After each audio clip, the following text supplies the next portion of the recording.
Salut, j'ai une micro-pause à te proposer aujourd'hui qui va être axée sur la santé des épaules, plus particulièrement sur la coiffe des rotateurs. Alors, je t'invite à t'installer. On va faire sans aucun équipement, mais tu pourrais avoir un élastique pour ajouter un peu plus de tension dans ton exercice ou encore des petits poids dans tes mains, si tu veux. Toutes les options sont bonnes. Donc, la coiffe des rotateurs, c'est vraiment tous les muscles qui partent de ton omoplate et qui s'attachent à ton épaule pour la soutenir parce que les épaules, c'est extrêmement mobile. Donc, ce qu'on veut, c'est avoir des muscles qui la tiennent en place pour empêcher qu'elle parte dans une amplitude trop élevée ou que si on a des poids à soulever, qu'elle tienne le coup. Donc, on va commencer avec des simples rotations vers l'extérieur. Tu vas vraiment te placer le coude le plus possible sous ton épaule. Donc, je veux pas un coude trop en arrière ni trop en avant. Puis, le long de ton corps. Donc, tu ne pars pas les coudes larges. On va doucement sur l'expiration. Donc, tes mains sont à peu près à la hauteur de tes épaules. Angle droit, 90 degrés. Et hop, on va aller sur le côté et on revient. Donc, si tu avais un élastique, tu pourrais le tenir ici entre tes mains. Ou si tu as des poids, tu peux les avoir tout simplement dans tes mains. 3. On va faire une dizaine de répétitions ici. Et là, je veux vraiment que tu te concentres sur tourner tout ton os dans ton acromion ici, dans l'articulation de ton épaule, dans ton socle.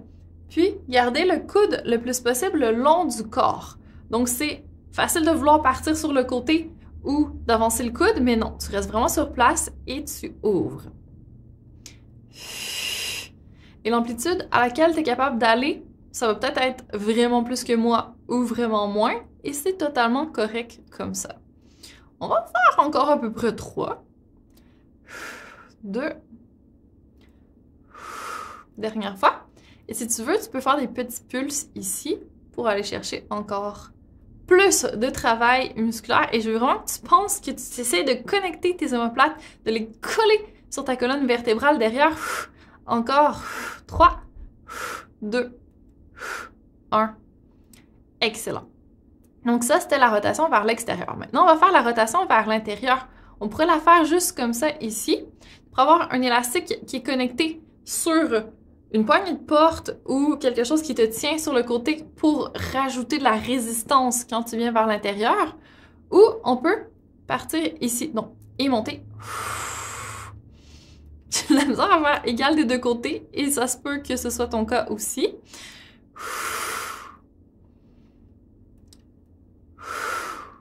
N'hésite pas à vraiment terminer vers l'intérieur. Encore. 3. 2. Et t'es pas obligé d'aller vraiment plus haut que tes épaules. 1. Et dernière fois, on va faire nos petits pulses ici. Encore 4, 3, 2, 1. Et normalement, on est plus fort en rotation vers l'intérieur, donc t'en fais pas si t'as l'impression que c'est plus facile. C'est totalement correct. OK, maintenant, on va aller chercher un mouvement combiné. Donc, on va partir ici, les bras en cactus, donc 90 degrés à peu près, encore une fois. C'est d'imaginer que tes coudes sont très très larges sur les côtés et sur l'expiration, tu vas venir taper dans les mains de quelqu'un dessous et tu reviens. 1. Et là, essaie de garder tes bras à la même hauteur. 2.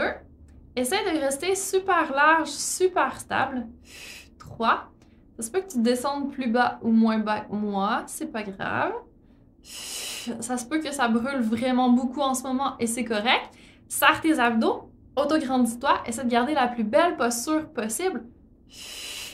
Encore 3. 2. N'hésite pas à faire vraiment du bruit quand tu expires, ça aide.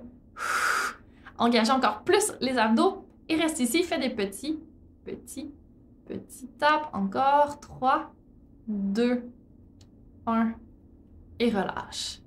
Et fais circuler un peu le sang dans tes gentilles épaules qui viennent de travailler fort de l'autre côté. Donc ça, c'est des petits mouvements que tu peux faire durant le travail quand tu sens que tu deviens trop crispé au niveau des épaules. Juste bouger comme ça permet d'activer tes muscles contractés, relâchés pour faire circuler le sang. Puis après, tu peux aller chercher un peu d'ouverture pour étirer tes gentilles épaules. Trouve l'endroit qui est le plus confortable pour tes bras.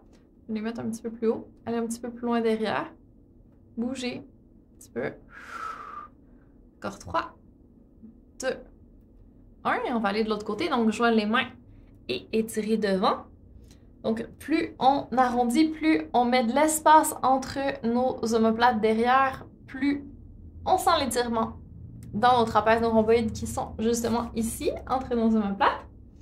Si tu préfères le faire avec un appui pour pas que ça tire trop, vas-y, encore. Une respiration. Une alternative à ça pourrait être de faire un câlin, puis d'essayer d'aller le plus loin possible derrière.